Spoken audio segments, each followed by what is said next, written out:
Welcome to your new favorite band, the podcast brought to you by the LA Maybe. And now, your hosts, Dallas Dwight and Drizzle Silvera. Well, hello, and welcome back to another episode of your new favorite band. This is episode 30. I'm Dallas Dwight. Across the table from me today, as always, is... What's up, Drizzle? How's it going, people? And our good friend, Mr. Fred Updegraft, hello. Say and spell your name, please. Just kidding. It's not. It's like an interview. We had to do that in high school. We were in the journalism school. And you'd have to get everyone to say and spell their name at the beginning, which is really smart when you think about it. Name's you put up the lower Drizzle, third and it's spelled wrong. D-R-I-Z-Z-L-E. It doesn't work when they can't spell their name like you, right? Right, yeah. You know, there's a lot of people who can't. Anyway, Fred's here. What's up, man? Oh, man, just hanging. Thank you for having me. I've been checking out you guys' stuff. Been looking forward to coming out and doing this with you guys. So thanks for having me out. We're stoked. So I've known Fred for a little while, but Driz, you've known Fred a lot longer and a lot closer. I only knew Fred as kind of like a workplace acquaintance. Yeah, well over half we always my got life. on. We always got on fine. Yeah. Always thought you were amazing. Likewise, man. At all of the gig nights we did. Yeah, fun times. You were always the bass and the drums and whatever. Yep. Guitar. Fred plays everything, by the way. Better than most people that play that one thing. So, a good musical mind in the room. One of many. One of three. One of two. We'll let you guys figure out. It's a coin toss sometimes, huh, Driz? Just the stare. Dude, once again, it's 1,000,000 degrees in here, and we are the glistening boys, huh? We definitely have that shine going on, you know? That shine, yeah. Yeah. I feel sunburned without being in the sun. I'll hand it over to you, man. Yeah, so Fred and I think, let's bring Fred in, yeah. about 17 years now, dude. It's been a long About time. 17 That's crazy. years. I thought you were only 16. Yeah, dude, I am. But, you know. 16, just sitting here with... Well, time is relative, so Time is just let that fuck with your brain a little bit. Time is a yeah. circle, brother. No, 17 years, yeah. And So how'd you guys meet? At church, right? yeah, dude. Yeah. Did you guys go to the same school or anything? No, but we went to the same church. I had a friend who was a drummer, and I was playing rhythm guitar with him, and Daryl was a friend of his as well that was playing guitar, and so we formed a little band that didn't last very long, but Daryl and I were playing guitar, and he was on drums, and Well, we kept going together after that. yeah, But you started on piano, correct? that's right. Yeah, So what would you say is your main instrument? that's a hard question.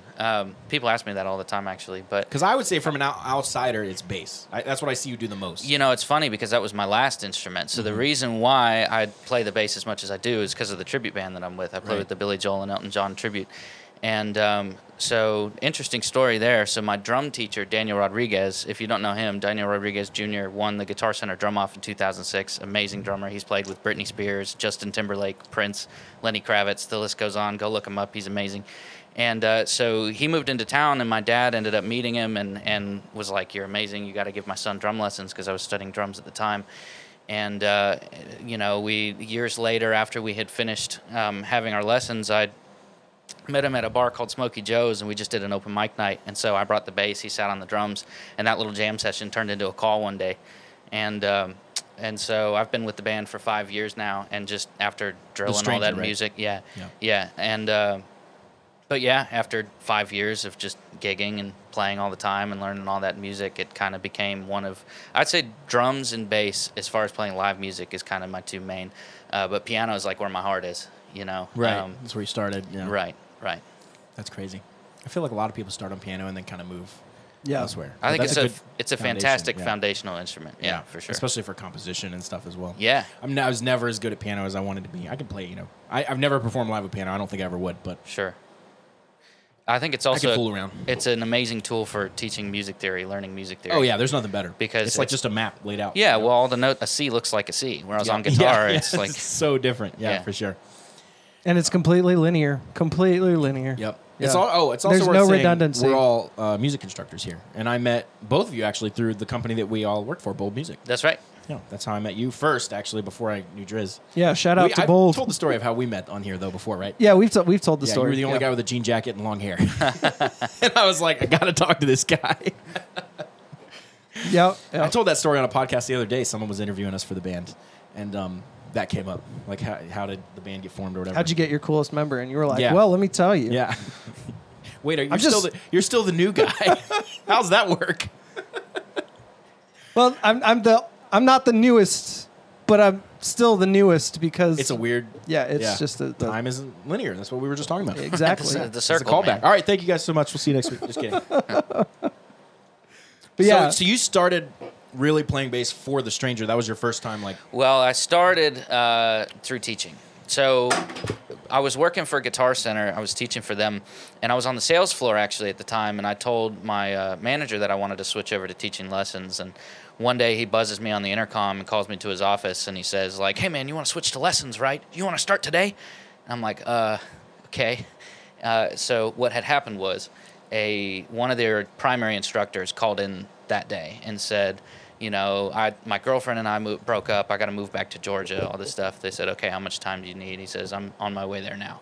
And so they needed somebody to fill like a whole week's worth of students. And then that same week, a second instructor quit. So I had, no joke, 51 students when I first started like actually teaching. Just right out of the gate. gate. It was gnarly. Dude, they had these. That's actually kind of cool, but you'll learn real quick. Yeah. Probably 1 week, you're like, I got it now. Like. Yeah. They had these 2x4s as decoration in the room just going around. And at the end of the day, those things were doing this, you know, just because it was like 8 a.m. until 8 p.m. of just nonstop lessons. Yeah, no breaks. Oh, yeah, dude. Yeah. That's one thing I did like about Bold is that the fact that you're in home, you have that little decompression period. Right, in the car, you get time. Because I've taught in the lesson room where you're sitting in the room and the they're little filing cubicle, in, and they're passing each other on the way in and out, and you're just like, dude, kill me. Like, Yeah. Yeah. Even for like 6 hours, it's like this is a lot, Right. man. So at the time, I wasn't really much of a bass player. I was kind of a passive guitar player. Drums and piano was my main thing. You know, I would say that I was an advanced player. Like, I could do some difficult things, but I wasn't a professional player by any means. And so in that period, I quickly realized on the first couple days that a lot of these students were actually better players than I was. Right. But luckily, like, I knew one thing that they didn't know, and I was able to give that to them. And so I started pulling books off the shelves, and I decided, like, on guitar and on bass, I needed to have like one advanced technique that most of those students probably didn't have, and I would just drill that one thing and teach the same thing to all of the students that day. And so that turned into me playing that exercise 16 times or whatever, you know, with all the students. Yeah. Exactly. Yeah, I was playing for like 8 hours a day. Yeah. And you know, so I think that really is what kind of kickstarted me getting into the stringed instruments. I like that. I like attacking it from like a mental standpoint of like, Yeah. instead of just trying to like fake Just it, like, having that motivation you step of, back like- and you're like, all right, how can I do this Yeah, smarter, well, I you got know? that first paycheck, and I was like, okay, yeah, that's got to keep happening, you know? 51 students needs Yeah, to yeah. But I couldn't teach that many now, man. That's too For many. those of you listening that may not be familiar with teaching, 51 students is a whole hell of a lot. Enormous, yeah. I teach full time. I think I have like 15, less than 15. Yeah. 51 is ridiculous. That's like all day, every day. That they're Yeah, open. it was Yeah. 6 days a week, all day long. Yeah. How long did you do that for? 51 students. Because I know they turn over Well, quick. they hired more instructors, and so then I was able to kind of, you know, kind of spread it out a little bit, and you know, people come and go and stuff. So Yeah. I don't remember exactly, but That's what I remember when I was teaching in a place that had that kind of, you know, cubicle ideas. yeah, The students came and went pretty quick. right. I would have a lot of them for a month. Maybe, And that's what maybe I less. found too. Ever since I started teaching privately from my house, my retention has gotten a lot better, because when when you take lessons from an established studio or from a guitar store or whatever, you know, that's the first thing that comes up on Google. So Right. that's a little bit more of a passive, you know, kind of way to sign up for lessons. Like, that's more times than not a parent that wants lessons for their Or kids. a and lower quality student. Yeah. you could No, that's fine. There's low quality clients. There's high quality yeah, clients. dude, for sure. But just how it is. I had some amazing students at both at Bold and at Guitar Center. I really did. I mean, students that stuck with me for years and became really, really good players, you know. So not to kind of crap on those guys, but you know, when you as an individual are the brand of the business, then people who sign up with lessons with you want to take lessons with you, which means Right. that they have more of They're more invested, yeah. Right. They want something specific, and so they're going in more actively. Yeah. So. What about you, Driz? How many students are you teaching right now? I don't have as many students at the moment. Summer either. has been pretty dogged this year. It's gnarly, man. I didn't Yeah. lose too many for summer, maybe a couple, but I did because of the gigging and stuff. I scaled down. I'm just teaching Monday through Wednesday. I lost like 7 So. students in 1 week. Jeez. Yeah, it was gnarly. Because, I mean, just logistical issues. People have summer camps and vacations. Well, I think one thing that's played in this year is people want to do a lot of stuff in summer, and money's tighter. Right. So it's That's just like, true. okay, all right, goodbye This has to lessons. go, Yeah, Right. dude. And they're all wanting to fund their vacations and stuff. Yeah. Yeah, true. Yeah, the summer slump in lessons can be pretty big, but it always picks back up. It does. So true. yeah, I've been fortunate enough to have. Let's see, I have 3 private students, and 3 private students is like, an extra $600 a month, which is I don't have very many nice, private ones either. I have 2, I think, right now. So Yeah. not So a lot, but So I always like to ask this question to all our guests, and I don't know if we've ever talked about gas stations before, but having to be on the road a lot, what is your favorite gas station to date that you've been to? Your favorite before you chain? answer, let me ask: Have you guys played Texas or anywhere? I don't think we've done Texas. Okay. I mean, So we've then the gone correct as far. answer won't be your answer, but that's okay. Because we've heard from everyone that's played Texas from that area. There is a correct answer. So that I want to know what's the best one. Buc-ee's. Then? Bucky. Oh, I've Yeah. been to Bucky's. Okay, so- they're not just in Texas. Oh, really? Yeah, they're starting to expand. They're talking about they're talking about doing one in Charlotte, dude. Dude, They're we're talking gonna about go. it. But you know when we're gonna go? We're gonna go when we go to Oklahoma because we're gonna fucking go to Yeah, Buc-ee's, dude. Right, exactly. Yeah, we're Tell gonna. me about it. I've never been. I've heard so many people on this podcast say good things about it, but I've heard it's like the size of a Walmart. They sell like furniture and shit. I don't remember it being much different than any like the Wawas and the Speedy or Maybe. whatever When it's did you called. go? and Like a the- while ago, I guess. I don't Maybe they're remember, different. man. Dude, there's so many gas stations. It's Pilots are all the same as the Loves. Is all the same. and they got showers. Yeah.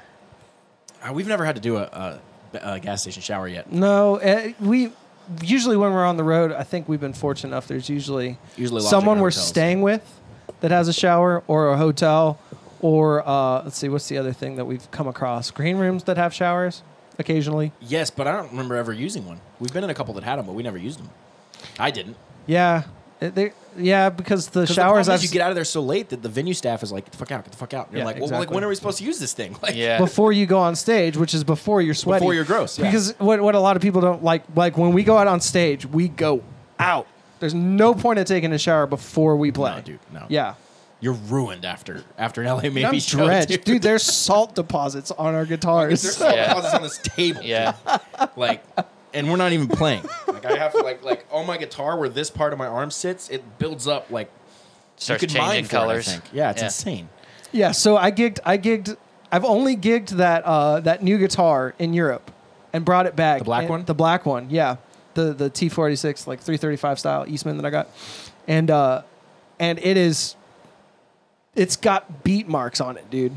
That's from good. just I love that. the 5 or 6 shows. Like I love that. I Dude. mean, we go hard Okay. on that stage. Hardest we ever went. Let's say it on 3. See if we say the same thing. You ready? Wait, let me think The about. hardest we ever went. Shit. It's been 'Cause I a have lot it of in my times. I don't know, dude.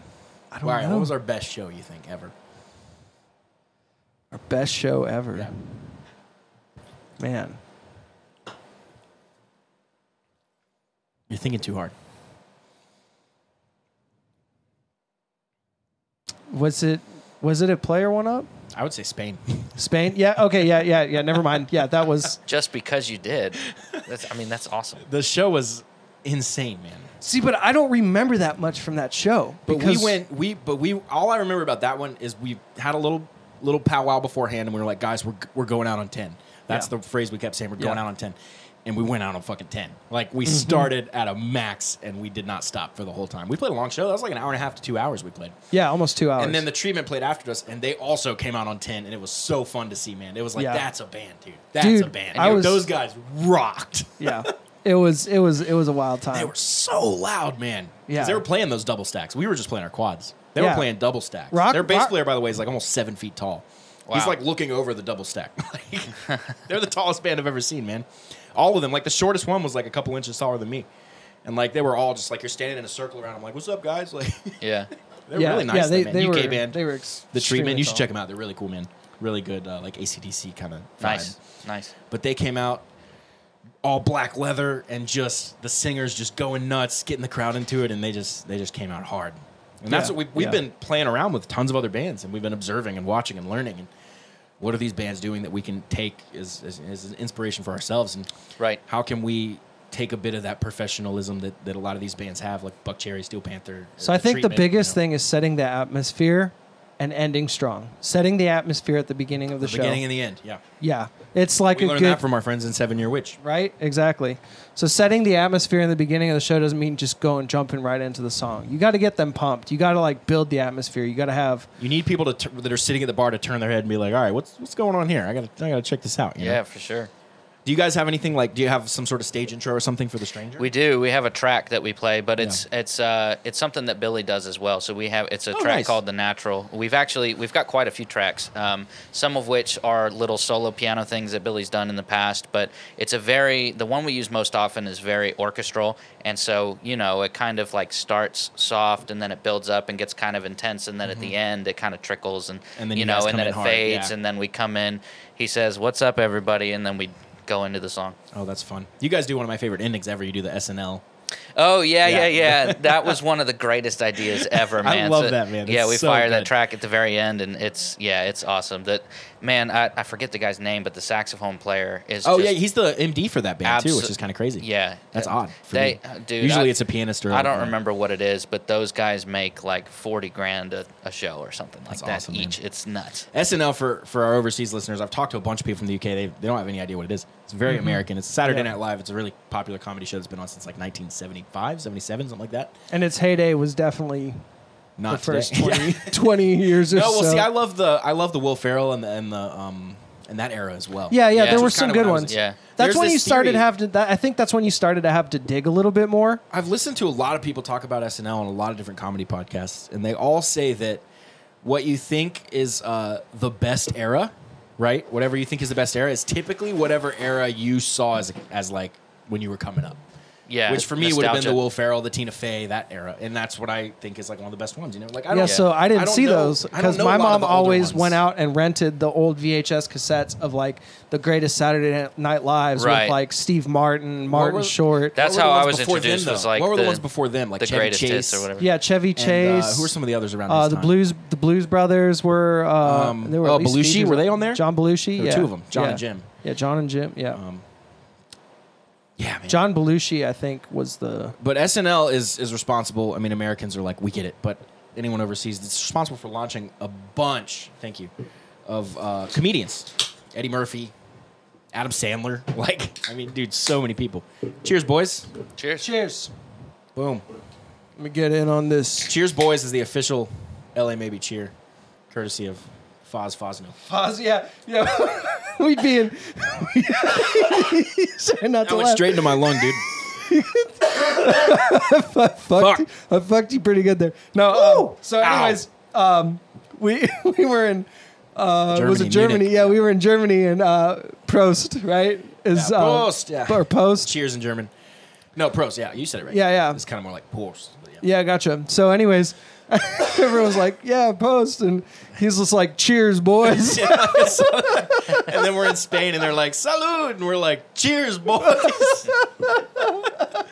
And then we're in the UK, and they go, "Cheers," So, man, let's talk tour stories, because I know we're relatively new to touring ourselves. We've had some fun times and some fun, we've had some good experiences going overseas and stuff that I know a lot of bands don't get to experience, which we're really grateful for. But Well, dying over here. I want to hear some of your tour I'll stories. tell you this one. This is more of a road story, just being on the road, since you bring up gas stations. This was somewhat recent. We were on the freeway, and we're, of course, driving through the mountains, and there's that stretch of like 100 miles with just absolutely nothing, Is this like the I-40 corridor? Something like that. I don't remember Through where like we were. Tennessee and shit? But, so we're driving through the mountains, and I have to shit so bad.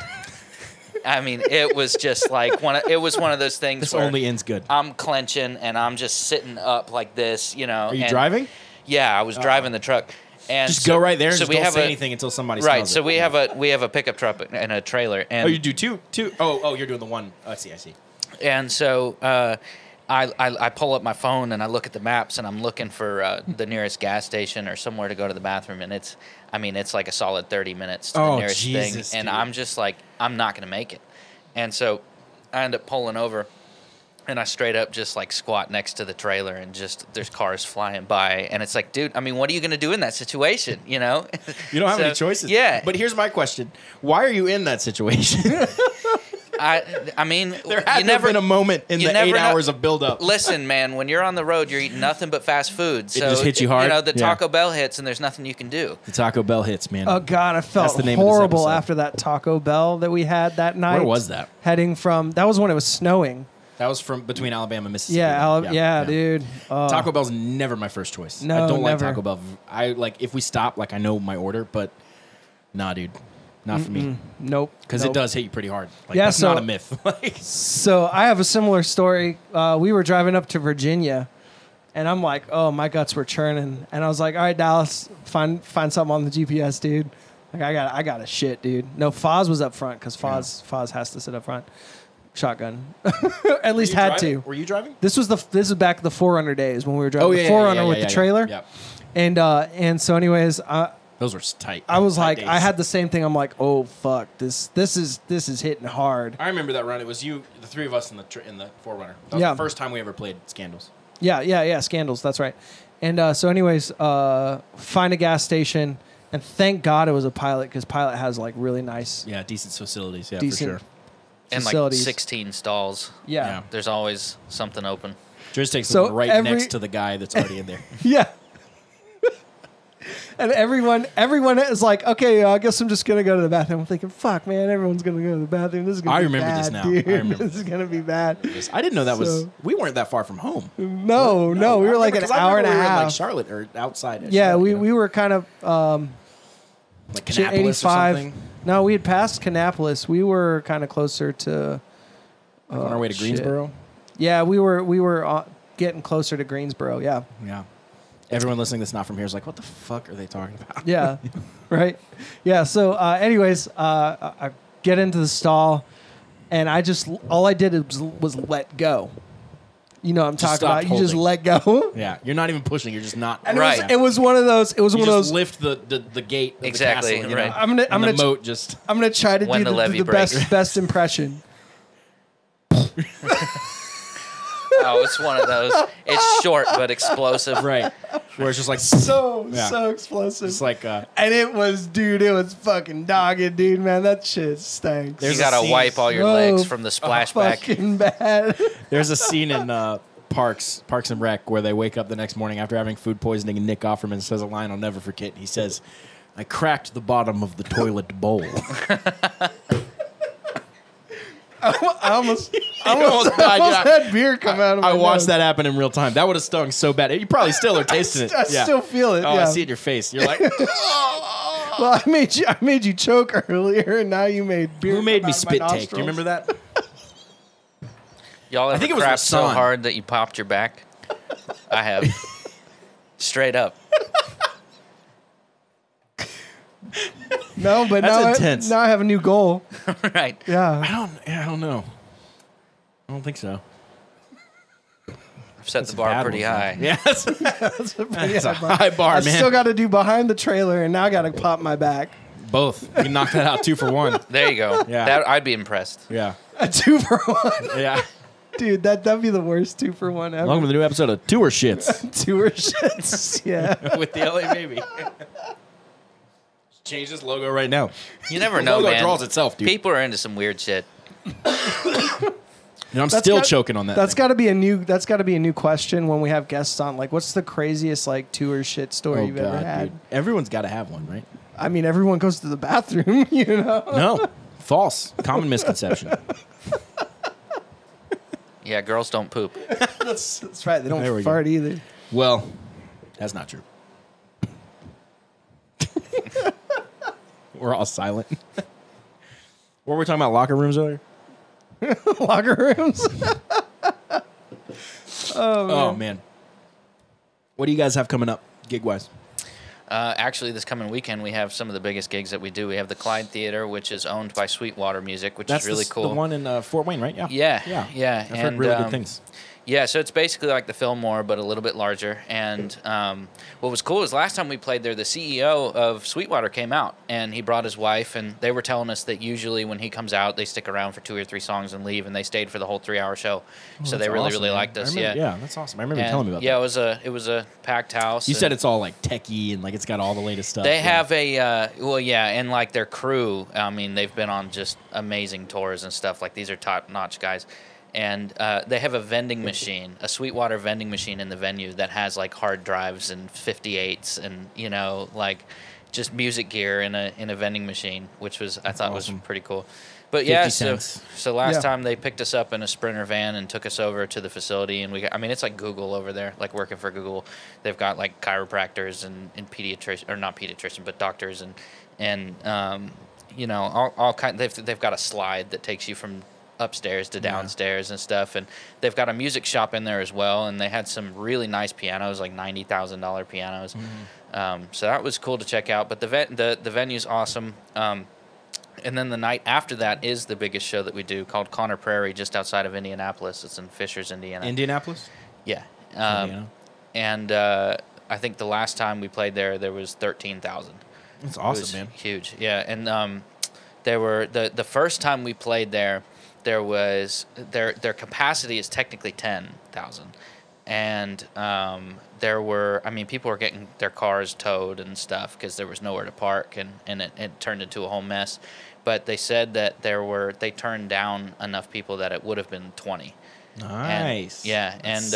And I mean, that's not really, I mean, Billy's name is really what does that. It's not us. Right. You know? Yeah, sure. I mean, we put on a great show, but well, so like I've always thought with tribute bands, like the name, the Billy Joel or Guns N' Roses or Journey or whatever it is that's the marquee value. That's what gets people in the door. Right. It's almost like a cheat code. It's almost like a hack. But if you do it really, really well, that's what and keeps you have a back. Following, that's when you get the really big shows. Exactly. Because I mean, the name, just the fact that it's a tribute to a big act, will get the venues to hire you. Right. But the way to get a good crowd is to do to do it justice. Y'all are really well. Correct me if I'm wrong, but y'all are either the first or second largest biggest Billy Joel tribute. We get some of the most right? work. We get some of the most work. We're also we've made connections with. So there's another Billy Joel tribute that's more closely related to Billy called Big Shot, Mike Del Giudice's band, and Mike Del Giudice through that band ended up getting invited to do sound check for Billy. Like their band went out and did sound check for Billy, and Billy liked him so much. So they came out and sat down on the instruments and just checked levels and stuff, so they didn't have to. Yeah. And that was a like recurring gig, or they did that for one show? No, I think it was just a one-time thing. But Billy ended up walking in, and then he walks up to Del Giudice and heard him singing and stuff, and he's like, "Hey, do you play guitar?" He's like, "Yeah." He's like, "Can you play my stuff?" He said, "Yeah." So now Del Giudice plays rhythm guitar and sings background vocals for Billy Joel. That's interesting. And it's cool that works. That probably doesn't happen that often, I would think. So we've played a number of gigs where we've so they're based out of New York, and so we've played a few gigs out in the Northeast where we've had to have substitute players come in, and so we've used some of the guys and some of the crew and everything that are tied to those guys, and so we've got kind of a relationship with them, and we know a lot of them the camp, and stuff. Yeah. And so, who knows what'll happen when, because Billy's 71, 72, something like that. He's got a monthly residency at Madison Square Garden, which he's the only artist to ever do that. Yeah. It's his home. Once a month he sells out the Garden, and he said pretty good monthly. I could be wrong, but he's quoted in saying that like the moment that it doesn't sell out, then he's going to stop. So that's kind of, people from all over the world travel to New York to go see that show. Sure. Yeah. What if he's one ticket short? He's like, oh, fuck. Got it. Yeah. No, that's it. Throw it in. That's it. I'm done. Mom didn't come today, damn it. Yeah. Right. No, but, Mom's like, damn it, Billy, I've seen it. I'm good. But both he and Elton are getting up there, So are they the same age? I feel like Elton's older. I think Elton is older. Yeah, I thought so. Do they still play together ever? I remember that big tour they did. My mom went to that. They did 2 of them. They did 2 face-to-face tours. I kind of doubt they'll ever do it again. Well, Elton's supposedly on his last run. Yeah, we'll see. Well, they always say that. Right. But at some point, it will be their last run. Right. He's said that a few times, I think. But actually, there's a funny quote where, so Billy's last record was River of Dreams in '93. And he hadn't put out a new record Elton since then? Since For real? '93. Is he planning on it or no? No, he's Wow. done. He's basically said, I've said what I needed to say, and he's done. That's what Henry Rollins said that as well. So Elton John said to Billy, or said to somebody about Billy, said, he needs to put out more albums. And Billy, as a rebuttal, said, you need to put out less.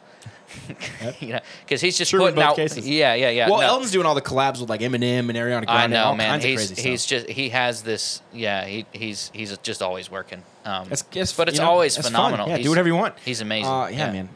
Oh, I'm thinking of Stevie Wonder. Never mind. But yeah, who knows? So they're getting up there. So when when you can't go see the real thing anymore, then that could turn into to some kind of growth. That's a great point. That's something that comes up in a lot of interviews I've done for this band, and that is within the next 10, 15, 20 years, all of these music, because rock, specifically rock, as a genre is quite young. Sure. I mean, the oldest band we could, not counting like Elvis and stuff, you have the Beatles and Zeppelin, let's say. Yeah. Black Sabbath maybe, and most of those guys are still alive. Don't forget Buddy Holly. At least some of them. Right. You can always go back. But, so, I mean, within one lifetime of one human being, not very this many genre people has- are doing kind of the style of rock that you guys are doing. So it's like when those artists aren't going anymore. My question is like all these people are going to die at some point. Right. We got Jimmy Page still kicking, Paul McCartney still kicking. They're probably the oldest we have. Yeah. But then even younger than that, you have the Motley Crues, the Guns N' Roses, then older Well, you have the Rolling and Stones, Aerosmith. those styles all are- these guys are in their 70s. I think Rolling Stones are probably actually the oldest, but I think they for look the some oldest. reason, my favorite meme of all time. You ready for this? We have to start or Keith Richards' grandchildren have to start worrying about what kind of world they're going to leave for Keith Richards. right. You seen the picture of like the meme with Keith Richards and a little kid, and it says like Keith Richards teaching Willie Nelson how to play guitar. That's amazing. I love all these Keith Richards memes. But I bring this up in so many interviews. It comes up in almost every single one. Like what is the purpose of the LA Maybe? And that is to pick up the torch after all these people are gone. Yeah, and I think the style is coming back. I think that like there's a lot of '80s influence in modern pop that's coming back, and '70s. Pop as well, yeah, it's a great point. 1975. and 70s and '80s and the rock stuff too. I've heard a lot of like pop rock bands throwing in all kinds of '80s kind of stuff. So one thing fun, I like to go through all the comments. A lot of people say never go through the comments, but we don't really through get every we single don't, comment. We don't We really reply ever to every single we don't one. really ever get bad comments. It's Even the usually shitty the ones I last reply one to. or two. Yeah. And then out of like hundreds. My favorite is someone, you guys suck, and I'll just be like, thanks, man. Like we reply to every comment. Yeah. Like, Yeah. So anyways, going through the comments and God damn, I forgot what I was gonna say. no, that one that you replied to today. Oh well, that That was a long one. That was I think pretty my funny. favorite reply that I saw of you guys was somebody had something foul to say, and you were like, "I bet you're fun at parties." Oh yeah, I see. I Okay, so I took a screenshot. Don't slam me because I'll slam you worse. I took a screenshot of my favorite comment. Okay, I'm gonna please read this. I'm Your gonna flashlight's on, by the way, dude. Oh dang, that's why my battery's like. You're almost dead. just joking that battery. That's not the right word. Yeah. All right. So, anyways, So I took a screenshot of this comment. Please read this comment. By the way, this is no comment. I replied to this one a long time ago. Yeah. So read what it said, and then read what I said, and then what you said. So this person actually, sent two comments. This is but on the here's When the I'm first Gone one. video, worth yeah, saying. yeah. When I'm gone, I suggest this band change their name to LA Maybe Not because they are banned in LA. They can't play here anymore. It's because the day after this band plays a concert in Los Angeles, two things happen. First, all the beer is gone, all dried up. They drank it all. Second, all the women in LA walk around cross-eyed and bow-legged. This band had to be banned from our fine city for rocking too hard, drinking up all our beer and cornholing all our women. Cornholing all the women, yeah.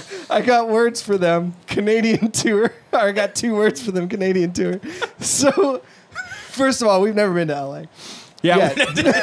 that's a great point. Yeah, it's worth saying for sure.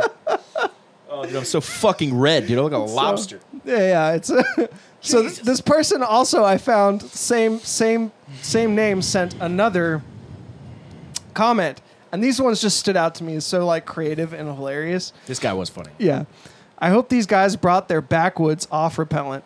They'll need that good kind with the DEET too. Again, this is for the When I'm Gone music video, Yeah, which is we're an odd one, outside on a yeah. river. Yeah. The kind with the DEET too, not the organic safe for the environment shit. Because when you're jamming in the deep woods by the river, you're very susceptible to bug bites. We're talking deer ticks, fleas, chiggers, and crotch crabs.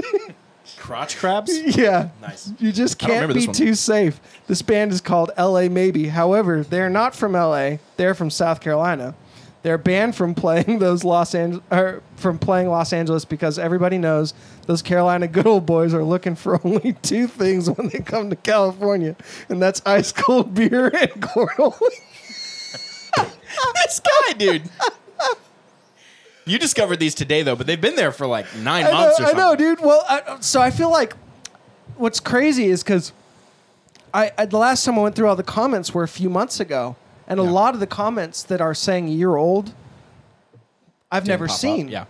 And I'm like, this is crazy because You might not see them because I reply to them, and sometimes when they reply, they get kind of like checked off. I'll go down to the bottom. So you literally just go through all of them. Yeah, I will literally go down to the bottom. 'Cause you're I've on your never own seen account. these, and I try to like and engage every single Yeah, I one. noticed, yeah. So it was like I'm like, is this like, have they been throttled back or something, and then held and then come out? Because there's been a lot that I've never seen, and I go through. I do this every few months to see what comments have come out. Because every comment we get on pretty much any platform, I'll like and reply to, which I have heard from more than one person that we are pretty unique in the fact that we do that, and that people like that a lot.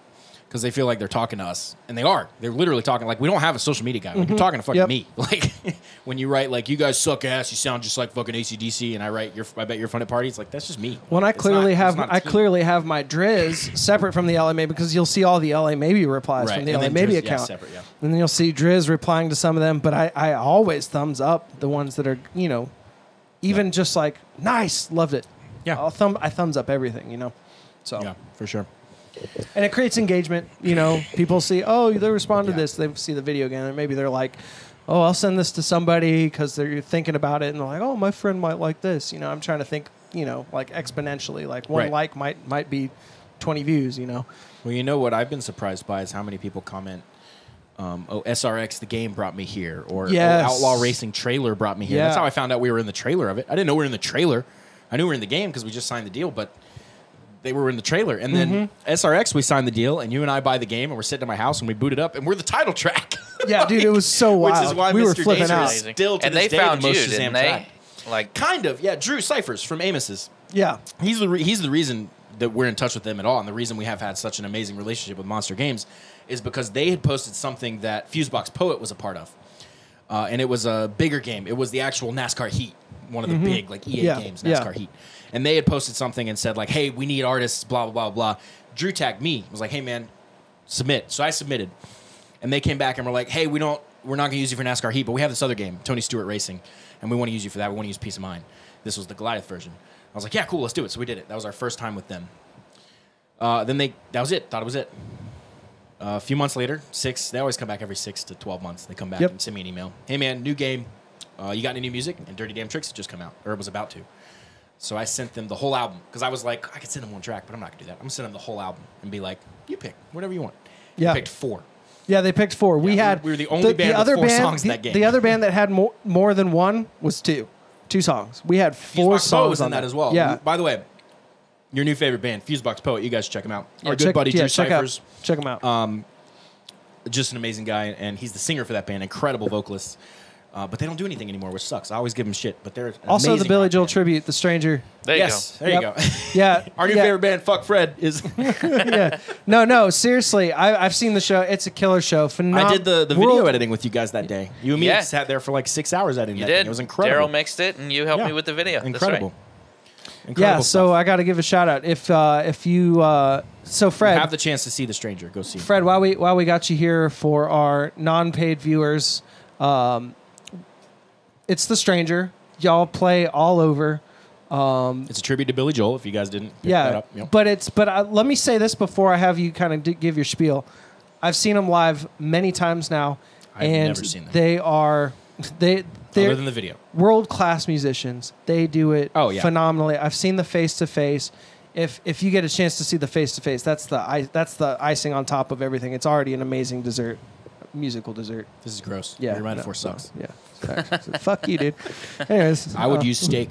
steak. So fuck you. You know what? Actually, I should have used steak because I'm savory. Beautiful filet mignon. Yeah. And So if you get the face to face, it's just a nice bacon wrapped filet mignon. Right, with mushroom sauce. yeah. There we go. God damn, you one up me again. You've been one upped.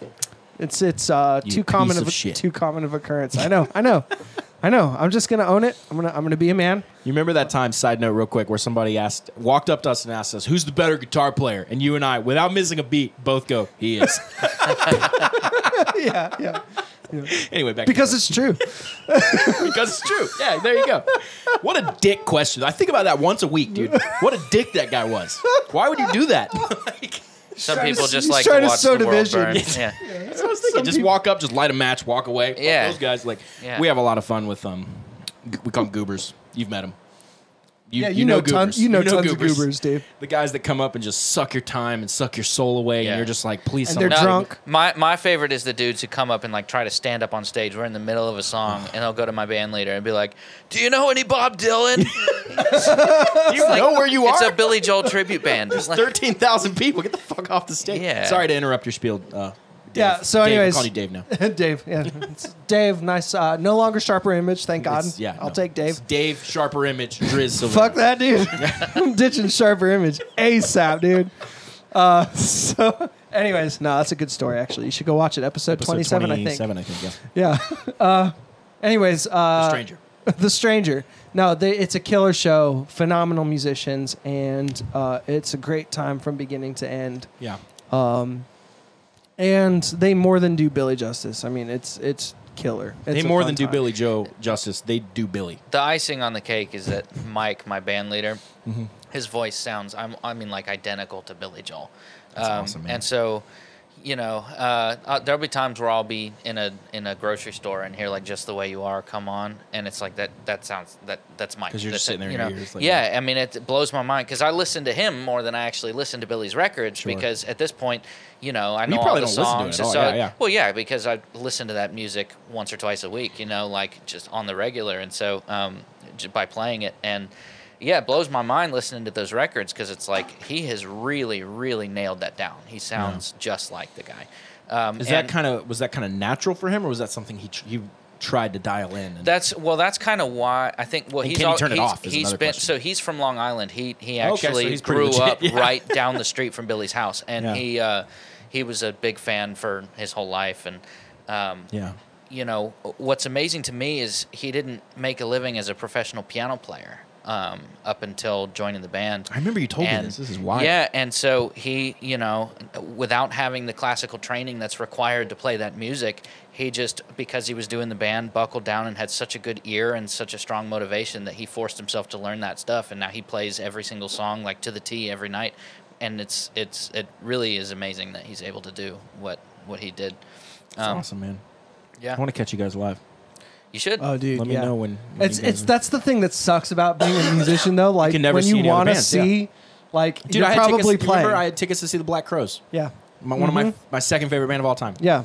And we couldn't go because one, we had a gig that day, and then two, the pandemic happened and it got canceled, and then we had a gig the day it was rescheduled for. It's Yep. like, I can't go. I Yep. gave my tickets to Ashton. I think he went. Yeah. But Dirty Honey was opening. That was for that tour. That's wild. Yeah. So Fred, well, let me ask you this: where can people find out your dates? Where can they go to? Our website is thestrangerlive.com.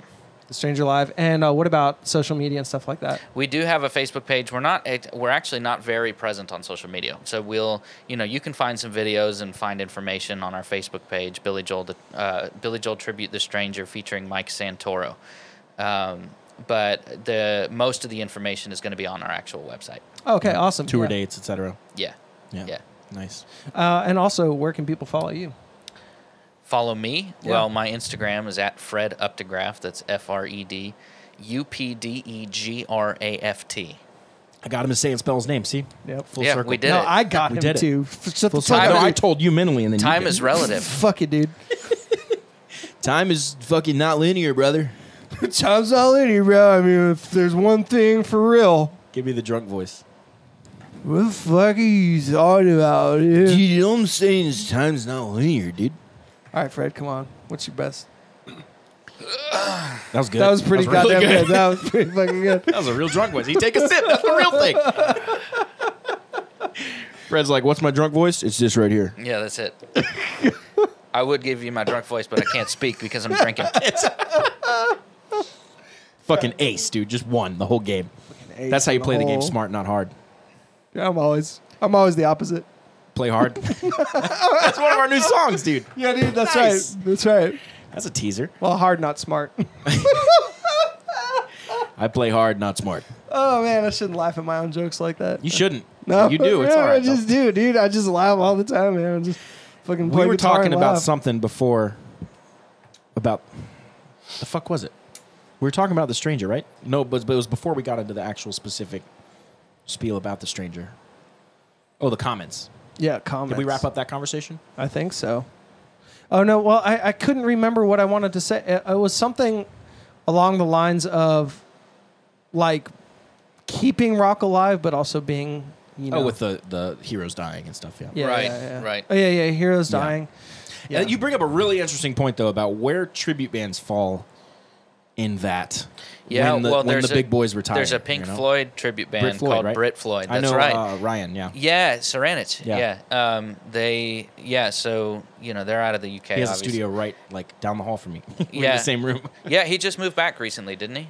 Yeah, he's in Charlotte. He's not Yeah. at home though because they're always on the road. Yeah. They play like, But they play arenas. legitimate tours. They Yeah. play shows that Pink Floyd would play. It's Yeah, insane. because Yeah. there's no Pink Floyd, correct? Right. Yeah. So that's the question there. Then is it going to be 50? I mean, who knows? But we're just speculating. Is it going to be 50-50? Like, oh, I'll go see the Billy Joel tribute, The Stranger, and then I'll go see this new guy that is similar to Billy Joel but is a new original guy. Like, how's the toss up there work? Well, I mean, because there'll always be that nostalgia. Yeah, and that's what yeah. tribute bands make their money. Well, off of. and that's why there's so many Billy Joel tribute bands. I mean, they're popping up like weeds. It's I was insane going to how ask. many of them there are. You're in the tribute game. We've been in the tribute game. What do you think is the most tributed band? Because I have a theory, but I wonder if you think the same. I think Billy's up there. I don't know what the See, I would say Journey. probably. Because I see Journey tributes. There was like 3 in Charlotte. Like, Yeah. and then there were so many everywhere else. Like, Yeah.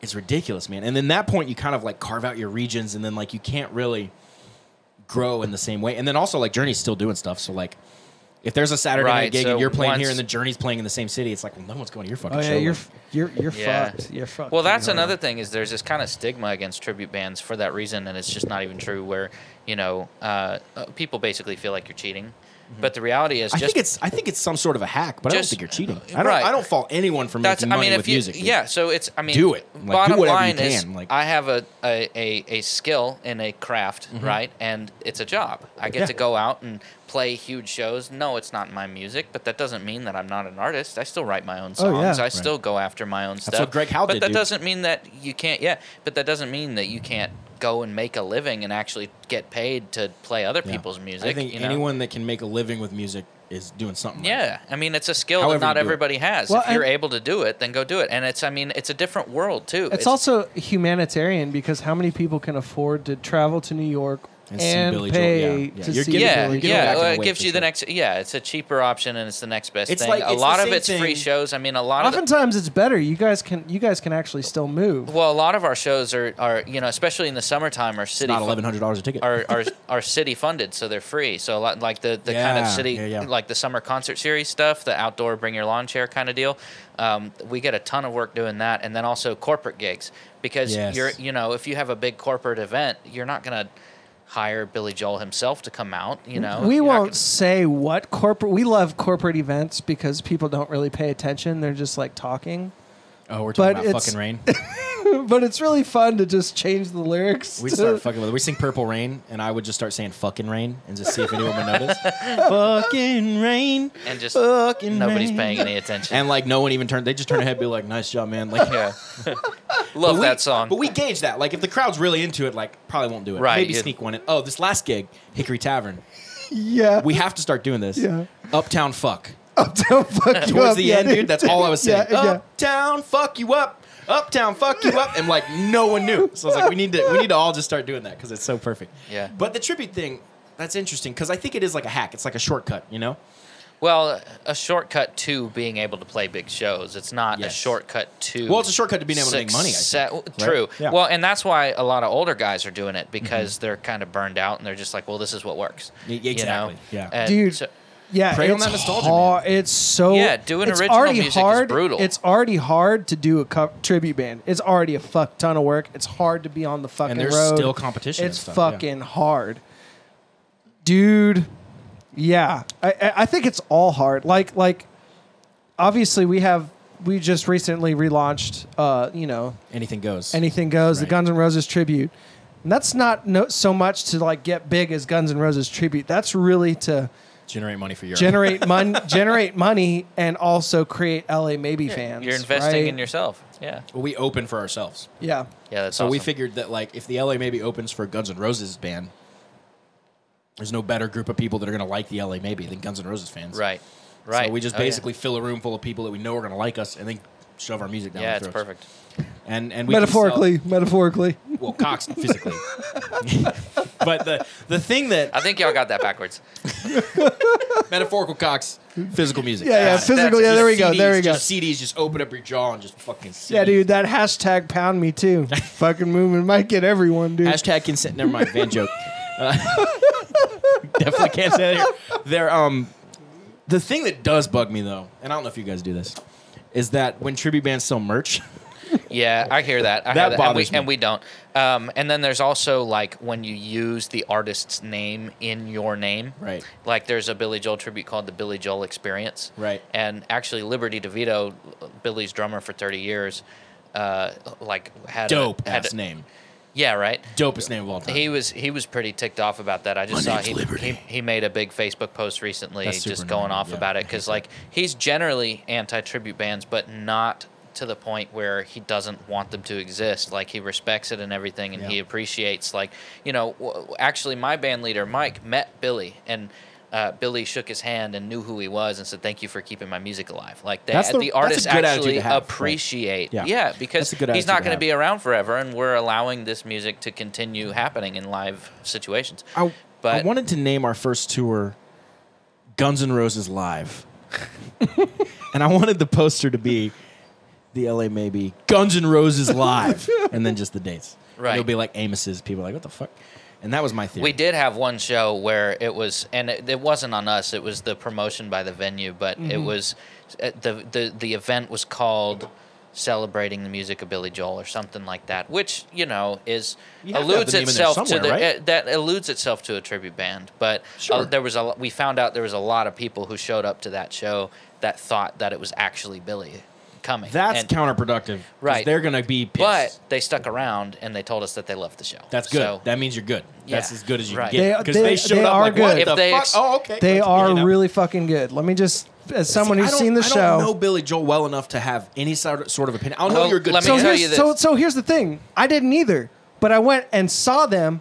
And I was like, damn, this is a fucking good show. Not lying. And then I started listening to Billy Joel, and I'm like, it's good music. It's great. The most Billy you know- Joel I know is from editing that video with you. And For that- the longest time, which is my favorite Billy Joel song, in How I Met Your Mother. That's it. Yeah, so I will have to say, because when last time y'all played at Clyde Theater, maybe not the last time, but the time before or something like that. But one of those times I got to mix it, and man, it was a lot of work because I had to mix all the tracks and everything, and had It to was a coordinate. 3-hour show. One of the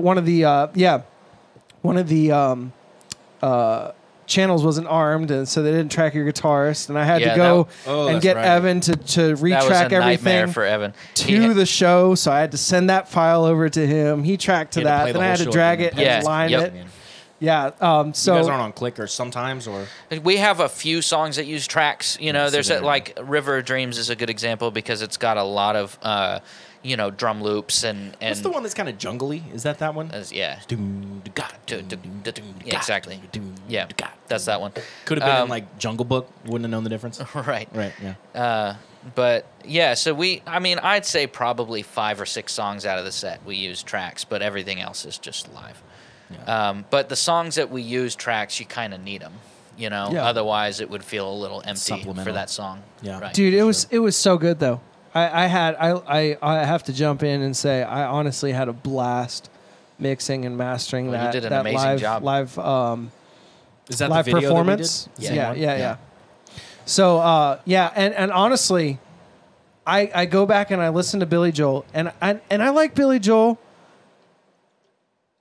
to some degree. I never have, but I haven't disliked him. I don't dislike listen, him. I don't dislike him. Before joining But the band, my entire understanding of Billy Joel was Piano Man. So I took him as this like sensitive singer-songwriter type. yeah, but then definitely when you not. go and I had actually no look at his catalog, it's rock and roll, dude. I mean, like it actually like a song like "The Stranger," which the band is named after, has got like harmonized guitar lines with big distortion and stuff. Like it's actually like straight up rock and I roll. still to this day remember a video you posted on Instagram or Facebook of you practicing the bass part for Zanzibar. Yeah, I still don't know yeah. the song, but I don't remember the bass line, but I remember it was crazy and it was So it's awesome got when a you were yeah. doing it. There's like a jazz break in that song. It's Yeah. got a quick walking bass line going on. That's all I remember, man. I remember just like that's a cool bass line. Yeah. So I gotta say, I've gone through and I've actually listened to a good bit of Billy Joel now, and I appreciate the music more, but there's something extra special about your live performance, and I think it's because of Have you the ever seen caliber. Billy live? I think it's no, no. I haven't, and I'm sure it's amazing. Well, and we he do pays top more dollar. of like the 70s Billy vibe. So like slightly faster tempos, really high energy, big guitars, Lots of cocaine. Lots of cocaine. Yeah, No, but Explains the speed. yeah. yeah, but No, not physically. Yeah, but Like, it's on stage. We Sonic, don't do it, but we Sonic, have heard of it. Sonic cocaine. Yeah, Right. But I mean, these Yeah. days, if you go to see Billy live, like he plays all the songs like a step or two down, you know, because Okay. he can't hit those notes anymore. All the tempos are really slow and stuff. It's way Sure. more chill. It's way more laid back. Yeah, But like a you piano know, bar, you know? we give a show that's more like when he was hopped up on cocaine. Here's a question for everyone here at the table: are tribute bands legal? Yeah. So as far as I understand it, I don't understand it completely, but I think that venues have to pay some fee in order for a licensing fee to, like, covers BMI or something, yeah. for covers to be performed in their and venues. I think Most that's like legitimate venues do that. I think that's like $600 a year. Or But we something. don't have to pay any kind of royalties. We don't have to pay any Correct. fee in 'Cause order you're to not- pay his music. But there are bands that like what was it? I forget the band, but there was the Eagles. On the border. Yeah. So that's Tracy's band, there. yeah. Yeah. Talking about Well, Tracy's? actually, so Great band, dude. yeah. Well, so Mike Santoro, my band leader, originally played for them. He played drums and sang. Right. You told me that. Yeah. Yeah. So he was the Don Henley. Exactly.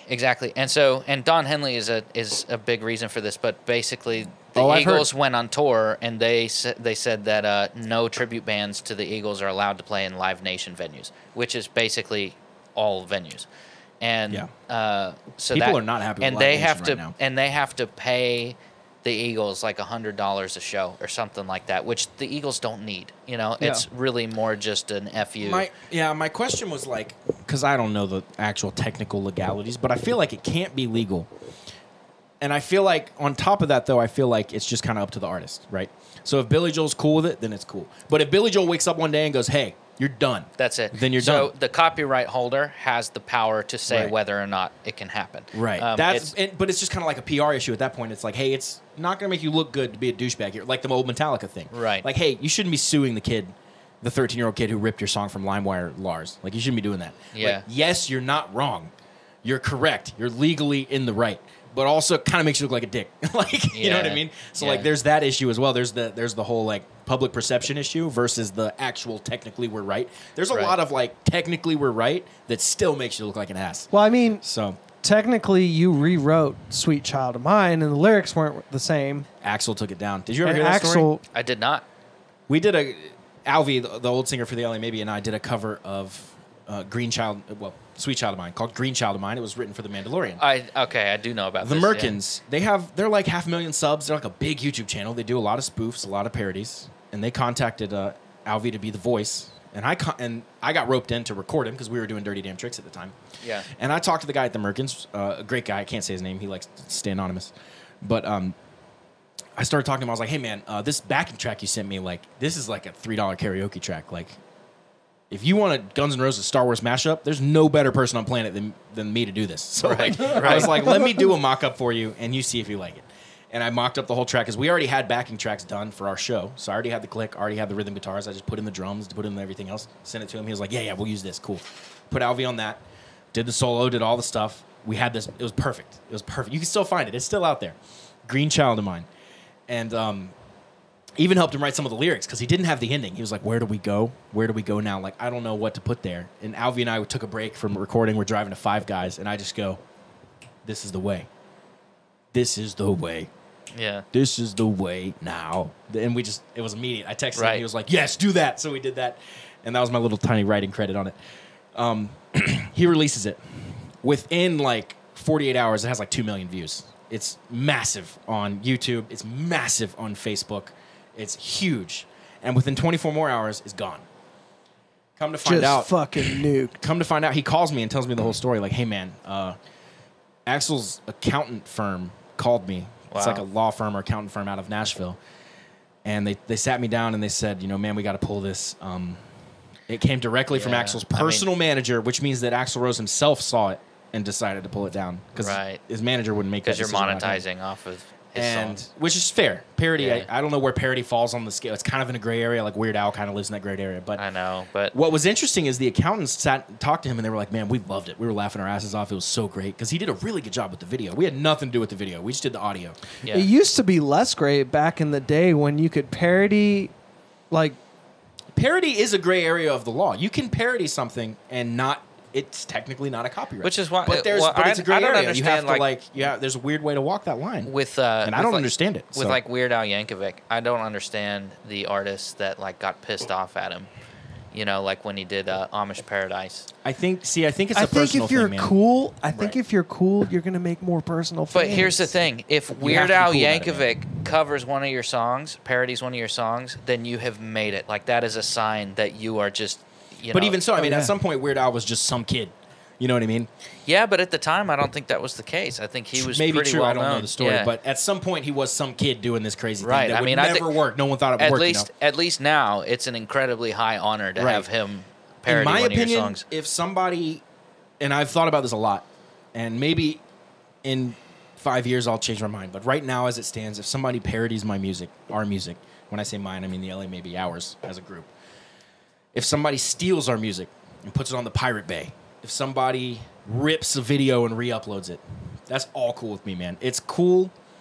I don't necessarily encourage it, but I am flattered. It's not taking anything from you. That you like us so much that you had to do that. It's an honor. Yeah. Right. Yeah, and also that means more people would have access to it, therefore potentially making more Iron Maiden did this the most genius way possible. They looked at analytics. I don't remember how they did this, and I could be getting this wrong.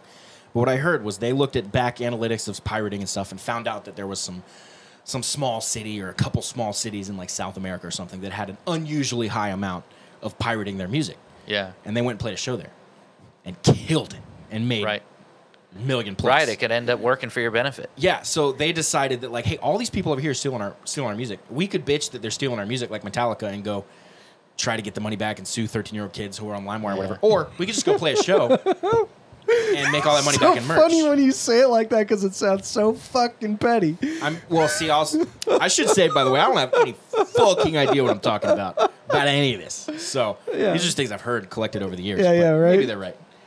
But I'm gonna take this down.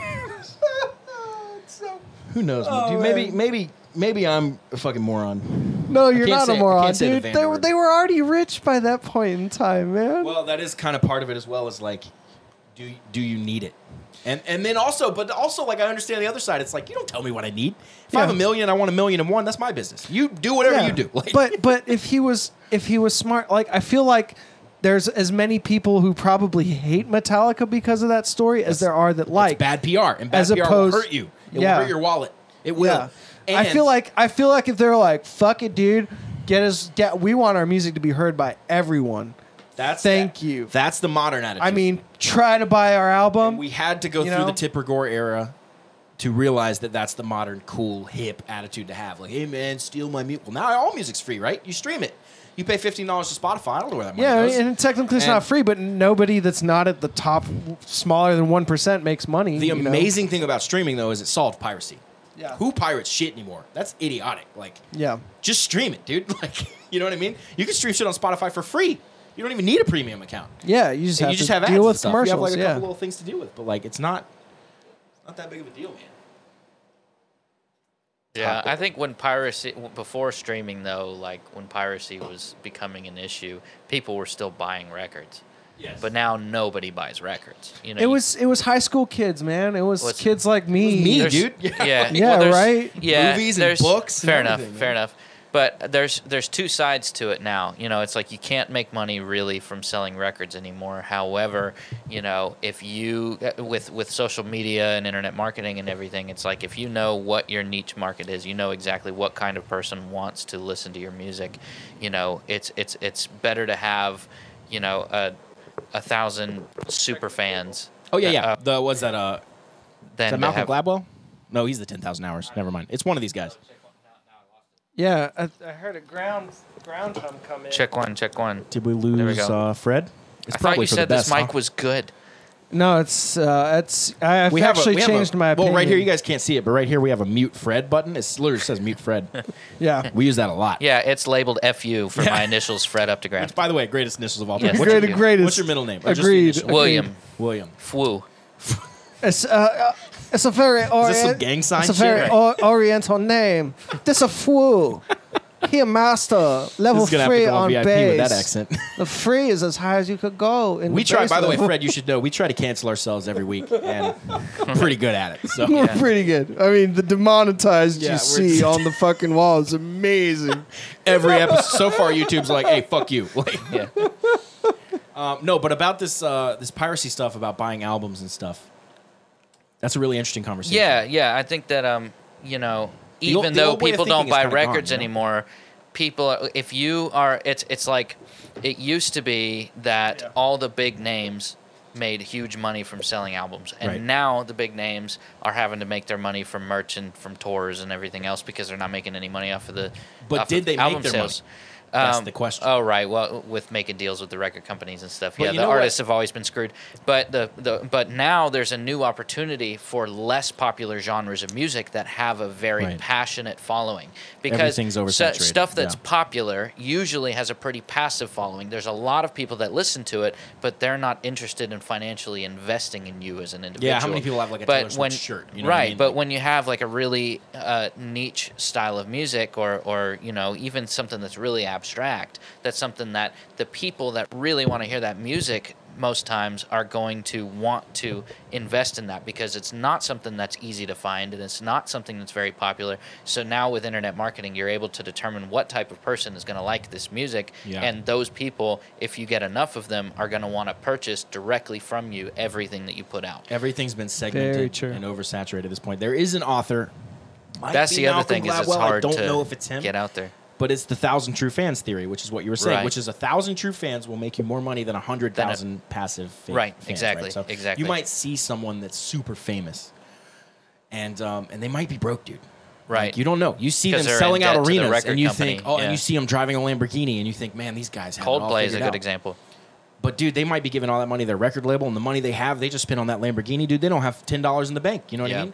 And you just don't know. That's the thing about money, dude. The guy that looks broke could be a billionaire, and the guy that looks rich could Well, be broke. and a lot I of think about that a lot because I teach a lot of clients who live fat, and I'm like, My dude, dad if always if, told if, me about this. If the economy crashed right now, I probably have way less debt than these guys, Right. and I would be able to continue with my savings. Yep. You My know, dad always and I say told my me. and my wife and I are very frugal. Yeah. Jake's- Especially my wife. I can't say I'm like the saint. You know, my wife is texting actually, me every day like, dude, just got this. Yeah, dude. Yeah, Right. no. My music gear doesn't count. I gotta give. Music gear's free. I gotta give my wife credit. You know, she's amazing. I thought I was your wife. Well, you're my other wife, the fuck? but technically, Work I wife. you're my work wife. Yeah, and I don't fuck you. Yeah, well, not that you I know. don't fuck my wife either. I make love to her. So, anyways, This got real gross real fast. Continue. dude, Let's fuck- just keep going. Okay, Keep yeah. going. Anyways, all right. Yeah. Too many beers. Anyways, Way too many beers. I had one beer. yeah. One beer. It's really big. I've I had meant two of like these two. things. Yeah. Anyways, so to go back on that kind of like tangent there, yeah, I feel like I'm actually in a better place than a lot of these people you think are living fat and large, which The thing is, you technically just don't know. are. That's the thing. Yeah. And Maybe- even if you're maybe they bringing are. cash home, the amount of stress that comes with that Bills, debt yeah. Well, I mean, because like you make a big deal with a record company and they give you $250,000 to go do a record, right? Hate So that. it's an amazing sounding Sweating record already. because of how much money. But then you have to go and pay that back. have to And then you recoup it, become a But slave. there's Yeah. still like fees like damaged goods fees that they put on, which is out of date. That's from like broken vinyls on trucks, and they're still charging these absurdly high fees for risks that aren't even there anymore because music is all digital, and Yeah, that's Because insane. Digic is all musical. Digic is all musical and beer is Digimon. good. But no, yeah, and so they end up in debt to the record company and not actually paying it back, and then the record company says, "Okay, well, let's put out another record," Yep. and so they just keep. It's the cycle In continues. order to not, go totally under, these guys have to keep have to digging keep- the hole deeper and deeper and Yep. deeper. What and people don't keep putting realize out is a records. record label is essentially a bank. right? Yes. And they give you the $100,000 advance. Right. And you go out and buy the Lamborghini. Right. And you're riding high, and everyone's like, dude, Fred just signed a record label. He got a fucking Lamborghini, dude. He's killing it. And they don't understand that you have to pay them that money back. Right. And you're going to put out a record, hypothetically, that sucks. We know Fred wouldn't put out one that sucks. But if he did put out one that sucked and it tanked, and Which you nobody wouldn't. buys Which you it, wouldn't. Which and you nobody wouldn't. buys it, now what?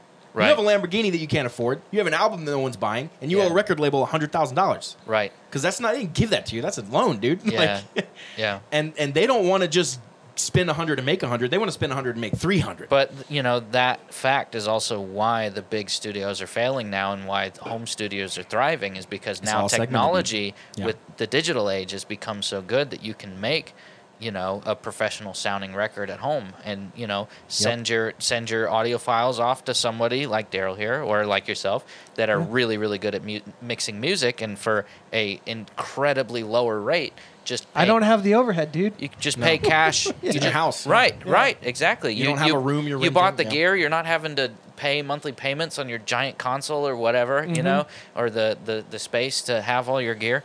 So you just gave me a shout out. I gotta give you a shout out. Can't even say the word shout out. Shit out. I gotta give you a shit out, brother. So basically, no. Anyways, now I gotta give you a shout out. So not only are you a phenomenal musician, but you are like, if I make it completely big in studio work as well as with the LA Maybe, you would be my first call as my multi instrumental Just like session fill player. in, Oh, thanks. utility, Dude. utility guy. That's the word. Dude, more than utility, friend and utility player. you Utility go. friend. Yeah. Serves many purposes. with benefits. Yeah. I mean, I'm not gonna say what it. Utility friend. You're plus not 2 beers. You're not his only second wife. I didn't know Drizzle was Mormon here. Dude, very Mormon when it comes to band people. I'm very Mormon in one very specific way. Just like, all right, dude, we know. Yeah. So, anyways, no. You would. Not only you, but your whole team, the whole band, dude. Danny, I know, gets calls. Yeah. Oh, yeah. I don't know Yeah. Danny very well. I met him once at Home Depot with you. Remember? We Yeah. were buying shit for the Mhm. studio. We were buying shit for Oh, the that's studio. cool. Stuff Yeah. you see in Yeah. here right now. Yeah, I heard about this. And we Yeah. ran into him, and I was the first time I ever met him. I didn't even really. I was like, "Hey, man, like I'm Dallas," and like, but you obviously knew him. You talked for a minute, and I was just Yeah. like standing there. Mm-hmm. Like, yeah, like that was Oh, the only dude, time I've he's- ever seen him. Like, he is I a- do follow him on Instagram. So. Yeah, he's really, really an incredible drummer. And then I've seen. Dude, the other videos I and mix stuff, yeah. Danny. I mix and master Danny so much because Mikey, who was one of our other guests, Mikey Right. Morero. Check out his music, by the way. He's Well, got real it. quick, you two and Mikey are like the 3 amigos, man. That's right. Yeah. That's right. Yeah. Yeah. So We all now got I have to get another friend on. Damn it, We all got kind of started at the same time. damn bugs, man. I know, dude. These fucking bugs. Welcome Anyway, to the you were South saying and about whites. mixing Danny. Sorry. Yeah, I mix Danny so much because of Mikey's tracks, because of Fred's tracks. Mm-hmm. I'm like, damn, I really and it's so cool seeing every time I see Danny. He's like, dude, you mixed my stuff so well. Like, Yeah, you well, made me dude, sound so good. For you what know? it's worth, he talks about it all the time, man. He Yeah. really does. Like, he's all the way back to the times he came and played at Morningstar and you were running monitors or whatever, like he's always... You were at Morningstar as well. Yeah. Well, that's where Daryl and I met. Oh, that's where you met. So Yeah, you were yeah. a musician, or Yeah, so, well... and I know your dad as well, right? So my dad's actually the worship pastor at the church. At Morningstar. Or not Still? I'm sorry, the worship elder, not the worship pastor. Still at Morningstar, or used to be? Still is. Oh, nice. Still Elder is the means worship he got elder. one of those rings from Mordor.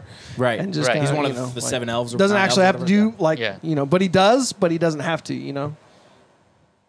9 men, 5 doors, 3 elves. Nailed it. Forgot, Gotcha. but now I got it. One ring. One ring. To rule them all. And I have to give a big shout out to Chris because he kind of like, along with all of us, you, me, Mikey, really raised us in music Yeah. and said, if you want to be successful, here's what you got to do. And we just started drilling, dude. Man, Yeah, I so love that. I love that's- that because I that's- did not come from a musical family. I'm the only person in my music, like generations, that plays music. Well, that's kind of our origin story was, you know, I was learning to play drums as a teenager, and my dad was a worship leader, and he had just put out a record and everything. And, you know, I told him I was starting to get a little better at the drums and said, I want to come play with you because he was playing every now and then. And he said, all right, tell you what, if you can go learn my entire record beginning to end, like note for note, then I'll let you play with me. So I, like, for months sat in the garage. On and just, piano or drums? On drums. Drums. And so I sat in the garage and just, like, studied the mess out of that music. And you're having to then- play Al Sergel drums. Yep. Shout out to Yeah. Al Sergel, one of the greatest drummers in town as well. He's really amazing. And Top 3 Al for sure. yeah.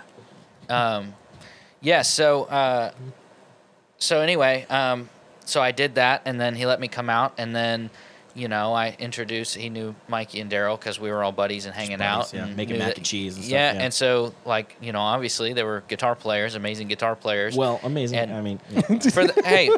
For like 15 years old, we were all pretty badass. I'd not still gonna be lie. amazing for you a guys, 15-year-old are guitar probably way player. better than I was at 15. That's for sure. And anyway, he, so we kind of like formed a band that way, playing at church with my dad, and my brother was on bass for a little while, and that was really, really cool. I'm still working on these things, and Colorful yeah, bottle. so that's kind of where it all started, and then we were doing like progressive metal back in the day. Right. No, Driz has told most of this story on the podcast before, right? Yeah, yeah. It's cool to hear a different bit of it. perspective Yeah, on yeah, it, though. exactly. It's really cool. But to yeah, hear. you've come up plenty of times on the podcast for sure. Cool. Yeah, all bad things, but yeah. Right. Yeah. No, it's all good. Good. All publicity is good publicity, right? All publicity is good, especially when we talk about how bad Fred is at everything. Except for Lars in Metallica. That's the one big example of bad, yeah.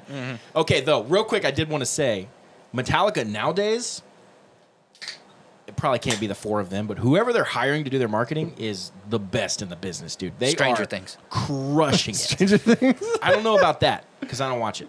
But Oh, okay. Well, Master of Before that, Puppets the was past- featured in the show, and Right. now it's like #1 on the Billboard that's charts. hilarious. Yeah. Genius again. But dude, they've been striking genius for like the past like 7-8 years. Yeah. They I mean, Grateful Dead has done this for a while, but they started doing full multi-tracks of every single show, posting it within hours of the show on their fan page. If you're a member of their fan club and you're at the show, you get a download of the show, multi-track, fully mixed, everything. So like, hey, this is the show I was at. This is like the whole Check, thing check. done, 3 hours, whatever. My mic is dying. They again. played Antarctica. They've been doing Wow. all sorts of Who's crazy there? stuff. Just they played for They scientists. played for just scientists, I guess. Yeah. I don't know. But they were just the first band. Like, who cares? They were the first band ever to play Antarctica. They have that now. If you look at like the 7 continents, they're the only one that's played That's there. played you know what I there, mean? yeah. So like they've just done all this unique stuff. Those are just 2 examples. If you go look at the way they market things, the way they run their fan club, Yeah. and again, it can't be coming from necessarily. They also the have a four of them. really cool partnership with Meyer Sound. yeah. With Meyer, I'm pretty sure it's Meyer that they work with. And They're so just they get killing it, dude. They get all of the new like technology and stuff for their shows of like, oh man, this is gonna like, dude, all your fill sections are gonna feel like they're not fill sections and everything's like timeline and it's gonna be more immersive. As you know, I'm just kind of like, I don't want to go into the science of everything, but basically, dude, Speaker wise, yeah, line arrays, the arrays, Right, the right, speakers, the technology So in the full speakers, yeah, it's insane. but they are just. I mean, if you want to look at a modern band, and they have the budget to pull it off, but a modern band that has really stayed on the cutting edge, I would say it's Metallica. And you can see they're still selling out football stadiums by they're- themselves. They're the only metal band in history that's been the #1 band in the world ever. Yeah. And it's just, I mean, they're just killing it. And for whatever they recovered from the. So I got to Bad give PR, respect but- where respect is due. Lars Ulrich is like one of the most legendary metal drummers of all time, Yep. right? But so I have a really bad joke Okay. because there's kind of this like Running joke ongoing that's not joke very that good. Yeah, exactly. And so when Neil Peart died, we were thinking about starting a Rush tribute because Mikey looks a lot like Geddy Lee and can sing. And sounds just like him. Just like him. And so the band name I came up with right after Neil died was It Should Have Been Lars, a tribute to Rush. That's dark. That's terrible. No, it's terrible. And I don't really feel that way, but it's a good joke. It was funny. Yeah. What was I going to say about that? Lars had this joke of maybe it was in Some Kind of Monster. Have you seen that documentary? Amazing documentary about Metallica. Oh, it's on Netflix, isn't it? Maybe. Yeah. Something like that. Really dysfunctional view of the band when they were making Saint Anger. It's the chronicling of making Saint Anger. Gotcha. Really, a lot of dysfunction. Yeah, They had a band therapist. Some of that there's some parts of it that are like kind of like these guys are not like this is bad. This is sad. I've seen some footage of him like in the studio where it's like I mean. They're not easy parts, but like he was getting really, really frustrated because he just couldn't get it, you know, throwing his sticks. Yeah, a lot of big egos clashing and stuff. And I don't remember if this particular part was in that or if it was in something else. But they were talking about, I think, the Black Album. People were saying they sold out. And Lars said, hell yeah, we sold out. Every seat in every arena we played for that entire tour. It's a way to twist those two words. Yeah. And I always love that, man, because if you zoom out on that, it goes to show you that it's that old thing of like everyone wants to see an underdog succeed, until they do, right? And then you don't want to see them succeed anymore. They're the biggest thing in town. You're like, fuck those guys. Yeah. And Metallica was the biggest thing in town. You're like fuck McDonald's while you're eating a Big Mac. Yeah. But it's like McDonald's don't give a fuck. Yeah. Right. Because they have enough people that they're big enough that it doesn't matter. Or it doesn't matter. And they still for everyone saying fuck Nickelback, they're still selling out every show. Like I don't understand what's happening. You know what I mean? Yeah. Also, never had a problem with Nickelback. Honestly, I think that was more of a social media trend. It's super annoying, man. Because I hate that. Because it was almost overnight. Everyone loved Nickelback, and then everyone all of hated a sudden, Nickelback. same thing and with Creed. They didn't change anything. Yeah. They've been doing the same. The music has not changed. It's the same songs. Like we all love this one, and now we don't. Like the song is the same. Yeah. And I never understood that because I always liked Nickelback as a kid. They were a rock band. I was coming up in rock. I liked Linkin Park. I liked Nickelback. I liked Creed. I liked all the rock bands that everyone hates now. And nobody hates on Linkin Park, but. Was that song behind the bottom of every bottle? That's Nickelback. These 5 words in my head. We're gonna get copyrighted because I just sang that so good. Yeah, you just got this video so good. We're copyrighted. We're fucked 9 ways. Do you remember that time we quad Cortex Sweet Child of Mine and we got a copyright strike? Yeah, dude. Yeah. That happened once when we went live at one of our shows, doing the Billy stuff. Oh, that's amazing. Yeah, so we just set up a phone on side stage and started playing, and then we go and and Danny picks up the microphone. He looks at the phone and says, oh man, the video got pulled down, but we all high-fived. Yeah. Because that means What's funny about that is yes, it sounded close enough to it. But also, it's the YouTube algorithm has gotten so insane that I run a Star Wars YouTube channel, and I've done videos that tease a melody. Right. It's not even close. Different key, everything. And it literally says, we recognize the melody from the Imperial March. So that's a development as of the last, 2 years. Dude. As of the last 2 or 3 years. So this was 4 years ago when that was still kind of new, which is crazy that it's progressed that quickly. It's so insane because when that happened, we had never seen that happen before, and that and that really wasn't that long ago. It's like when you Shazam your band and you're like, dude, nice, live. Yeah, that's so killer, exactly. But yeah, the algorithm has just gotten insane. Yeah, it's content ID, man. YouTube content ID. It's to the point where they've already oversaturated and people are looking for the underdogs everywhere. But at the same time, how do you break through that? And how will anyone break through if it continues to go the way it does? The reason, and this maybe in a way is props to YouTube, but it's all about original content, man. They don't want you to use someone else's shit. They don't want you to take a video of your kids and put Metallica underneath it and make money off of that. Yeah, but there's 7 billion people, and how many billions are on YouTube now? A couple billion? Well, here's the catch, though. You can put Metallica on the video of your kids if you're monetized. But Metallica's going to get paid, not you. And that's what they're doing. And that's what's hard to explain, even to you guys as the band that we are, the LA Maybe. I've explained that when we put a video up today, we put up the lyric video for The Long Road, our brand new song. It's not coming out until August 26th when the deluxe edition comes out, but it's made now and it's on YouTube, and we got a copyright strike, and we're ineligible for YouTube monetization. So you're thinking well, this is my song. Why am I ineligible for this? And that's because CD Baby, who is our distributor, is also our publisher. And it's their job to collect that money. So that if we have 0 subscribers and we're not monetized, which Exactly. is not the case, And I'm familiar with this, but Right. yeah. But for CD people Baby's listening, going to go scrub all of YouTube because they put our music in the content ID, and they're going to say, hey, Fred uploaded a video of his kids, and he put the long road in it. Well, you owe the LA Maybe money, so you're not going to be able to make that money. We're going to send that to the LA Maybe. Right. And they do that for even our own videos. Well, you even know, our own. what's funny is, so I have one single I've ever put out called "Meant to Be" that Daryl mixed as well. I remember. I loved it. And so when which I want to do, I want to do a remaster. This for wasn't that that long ago. I mean, have at it, man. I You wanna got- do a remaster You got the for project on your computer, but yeah. So This was like, what, less than a year I put ago, it a year out ago. through CD Baby. It was just over a year ago. Yeah. I put it out through CD Baby, so it's on Spotify and everything. And then this is my first time doing it, so I don't fully understand all the legal side of it. And so then I made a video that went along with it that everybody that played on it. So the whole theme of it was kind remember of we were like in that. COVID. I remember that. So like the whole theme was like, you know, wanting to get back out to the live venues and wanting to get out to hang out with your friends when we were still in quarantine and everything. Right. And so I wanted to have, you know, footage of everybody in their homes tracking from home and put it into this whole thing, you know. And as soon as I posted it, YouTube instantly flagged it as copyrighted material and pulled And it did that down. confuse you? It's like, It won't pull It it, was- down. It it shouldn't was- pull it down. It'll just mark it as ineligible. There's a difference on YouTube between a copyright strike and a copyright flag. Gotcha. A strike you can get 3 of, and they kill your channel. Yeah, Those yeah. are bad. I've never gotten a copyright strike. I don't understand how you get one. Because everything I've gotten is a copyright flag. Yeah. All that means Well, is if I upload a Star Wars video, it says, hey, Dallas, you're not getting you any of this can't money. We're giving it monetize to from Disney. it. Yeah. So Wait, they're going to take the money. So anyway, I got a flag. So maybe I'm remembering it incorrectly, but because it is up now, it's on YouTube. But you know, it basically told me this music belongs to someone else. But what it tells you, if you go look at it, it'll say it's claimed by CD Baby. Right. And then you go to CD Baby and tell CD Baby, hey, pay me. Which is what I did.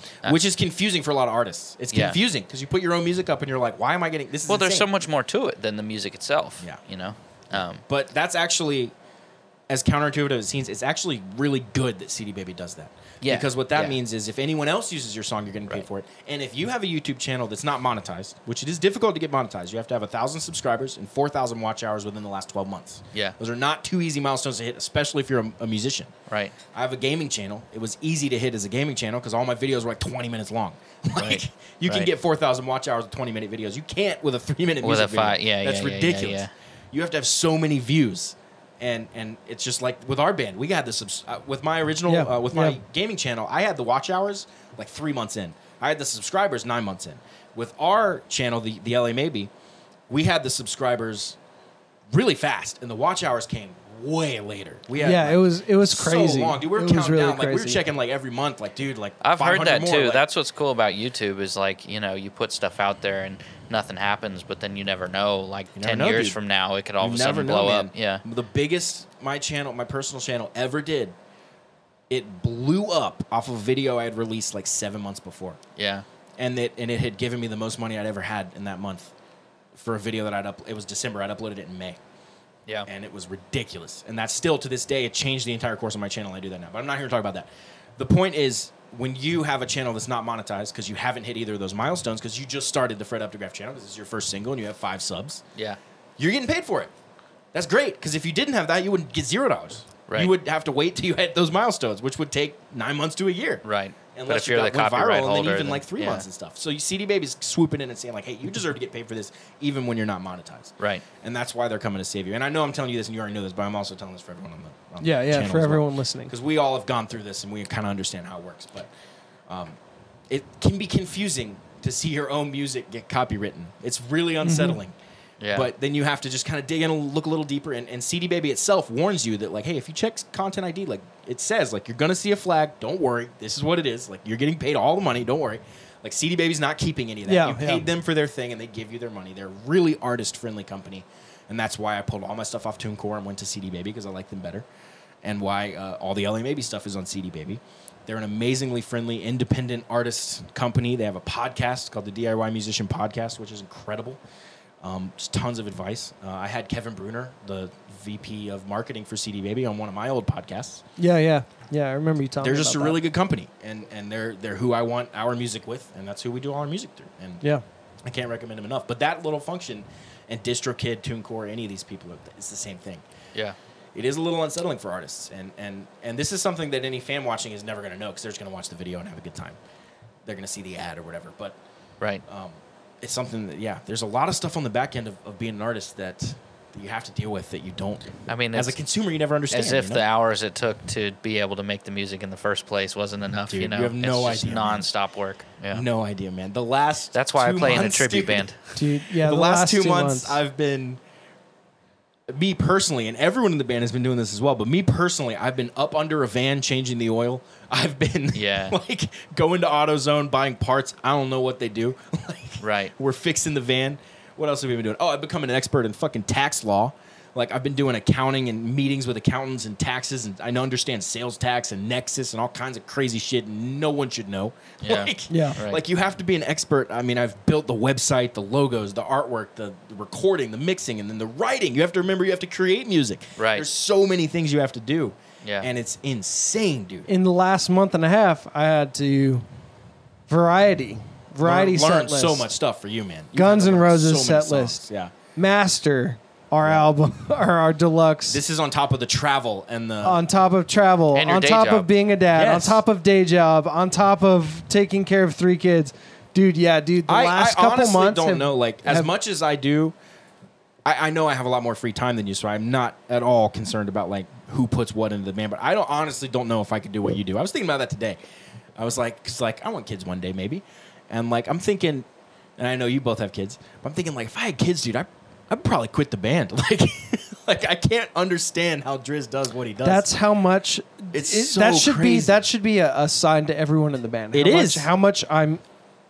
Because I had this This thought, and means then to I me, thought, and exactly and how what much you're saying. Yeah. I believe in, like, the potential of this. Well, because if I, dude, the second I see zero potential Right. in anything, But that's not what we see. not We see the not with this, opposite. not with this band, in anything. Oh, true. I'm- You got to cut it out 'cause you just simply don't have the I got to time, dude. clarify. I You got to simply don't have the clarify time. that this is not this is how I live my life. Right. Yeah. There's also 2 sides to it. I've heard so many people say that they don't want to have kids because they don't feel like they're ready for it yet. They're not established enough and everything yet. But in That's my experience, where I I am had right now. kids when I was really, really young, and having the kids is what gave me Got the you established, motivation yeah. to actually get to that point. I've heard that as well, man. Because if I didn't Same. have kids, I would be just lazy Lost. Yeah. in Same. comparison. You know, like it makes Cool, you... I'm going to go have a kid right fucking now. Dude, that's how you make it, man. And the tax breaks, come on. Dude, the tax breaks. I You will guys are admit. loving I the will tax admit. breaks. Driz tells me Dude, every day about Fred, the tax just wait till you breaks. get to 3, dude. Tax break over Oh, 10K. whole other dude. level. That's insane, man. See, I don't understand it, and I haven't been, like, against kids, but I definitely am, like, waiting for a while. Yeah. Because for me, it's not even about having the kid, because I definitely want kids. It's about the person I have them with.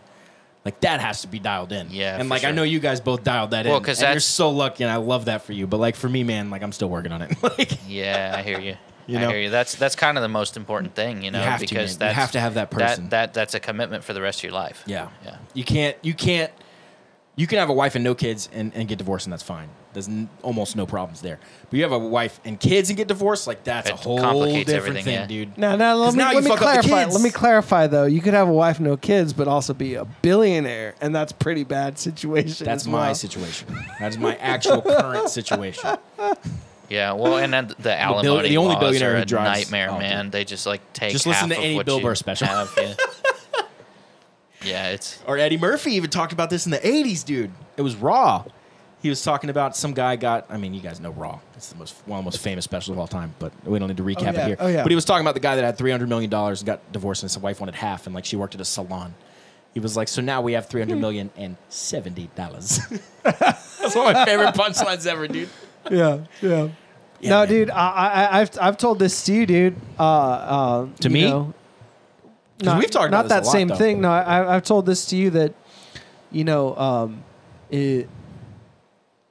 for me having kids put the fire under my ass to get accomplished what I feel like I want to get accomplished. right. You got the sense of responsibility that's I love beyond that. your own well-being, because when you're only taking care of yourself, you know, we can kind of treat ourselves like shit and be okay with it. That's but me when it's right like now, yeah. when you have young children that need you in order to be able to survive and be fed, Yeah. and you know, have the toys that they want to have or whatever. You So know. hearing it put that way, the fact that I'm doing this Ellen Maybe thing, like, should be like fucking like, Holy I fuck, legitimately was thinking that today, though. That's what I'm saying. Yeah, It's so yeah. funny. Like, I was thinking, like Driz has kids and, like, wife and family and, like, all these obligations and, like, still finds time to, like, stay up late and do this stuff. And, like, and then my next thought was exactly what you said. Like, wow, man, he must really be into this. Because, like, I don't know.